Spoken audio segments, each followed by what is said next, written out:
Hi, this is Steve, Electrathonparts.com, back once again. Today I want to talk about battery testing.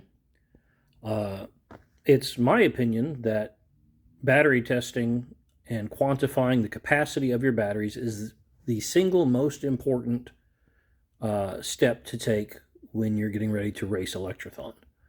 You have to know what you have so you know what you can spend on the track. I can't stress that enough.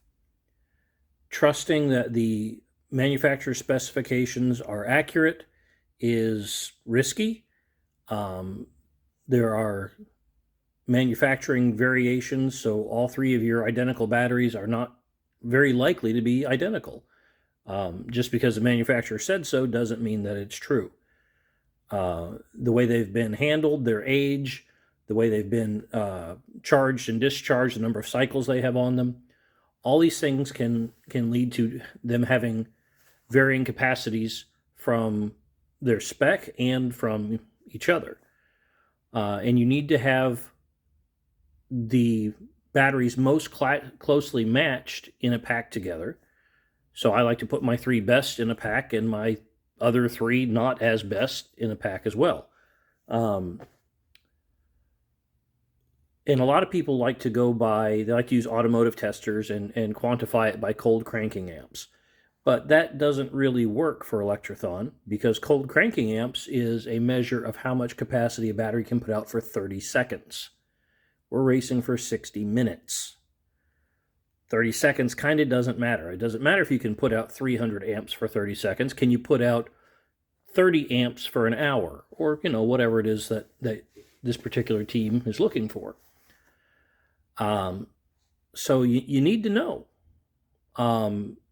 Especially when you get new batteries. You got to cycle them a few times. Batteries tend to reach their full capacity after several cycles when they're new. Straight off the shelf, they tend to not be as good. I find I can get sometimes up to a 10% improvement by like the fifth cycle of a new battery than I got over the very first cycle. So you need to know. And you don't have to test them to failure. You don't have to test them 17 times a year. You need to cycle them through several times when they're new, test them on the fifth or sixth one, whatever. I record all the information, and then I just take a look at how it changes as they age. But you ought to at least test them, at the beginning of the season so you know what you're looking at. And if you start getting some weird results during racing and they're not lasting like you thought they should, test them again. Find your bad one or find out what's going on. But anyway, you have to know. I mean, otherwise you're driving blind. You don't know what you have available, so you don't know how to drive. You don't know how to gear your car. You don't know how fast to drive. Knowledge is power, and you've got to know. That's my opinion anyway. But all that being said, I have picked up a electronic programmable load tester or battery tester. It does Bluetooth. It'll graph to your phone or graph to a computer, which is pretty neat.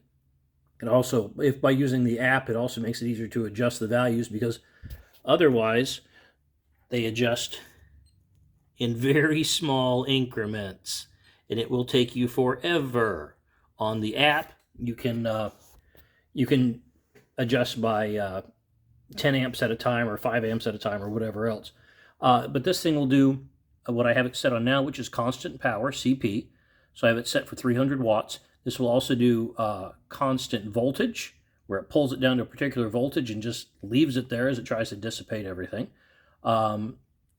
Or constant wattage, as I said, constant current, there we go, where it'll pull your preset number of amps out for as long as you have it programmed for, or until it hits the low voltage cutoff you can program. I have mine set for 10 volts. I have it set for a 1 hour discharge time. This is how I've been testing my most recent batteries. And it's really pretty slick. It's a load unto itself, so you don't have to plug in any light bulbs or anything else. It has fans in the back. It dissipates the heat, and it doesn't get very hot because, again, in this case, I'm only dissipating 300 watts. So the air coming out the back is warmish at best. I bet it's not even 90 degrees. But yeah, it's a very handy little unit. I'm pretty impressed with it. I was so impressed with it that after I got one for me, I decided to pick up some more and put them in the store. So that's kind of the point of this whole thing. You can now buy these on electrathonparts.com. It will do up to 600 watts. They say up to 40 amps. I tried it, and it did not like 40 amps. It only ran for about 5 seconds, and then it shut itself off because it has a self-protection device. So I turned it down to 39 amps, and I ran the thing for, I think it was like 40 minutes before it drew this battery down too far. So don't try to do 40 amps.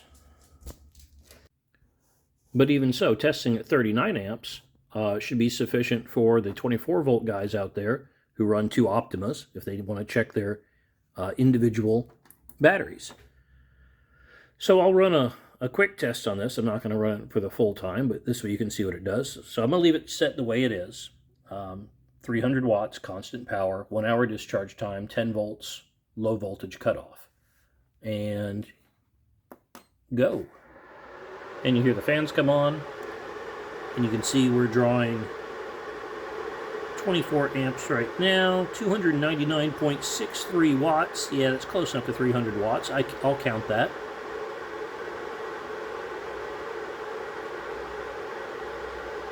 And we let it run. We see what it does. It records the time.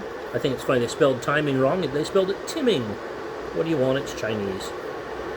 But yeah, shows the time it's run.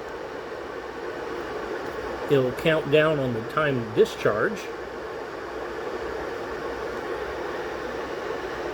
Well, you have to wait for a minute to go by before that's going to go down to 59.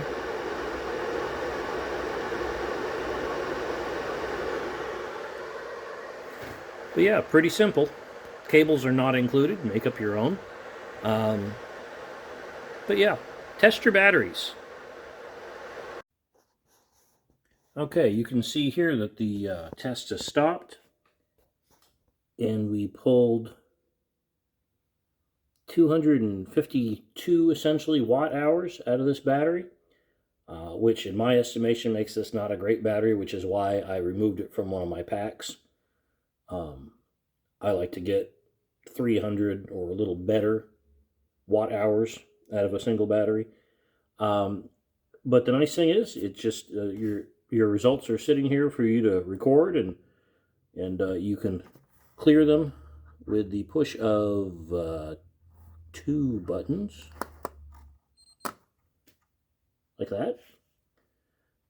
And you're back to zero and ready for the next battery.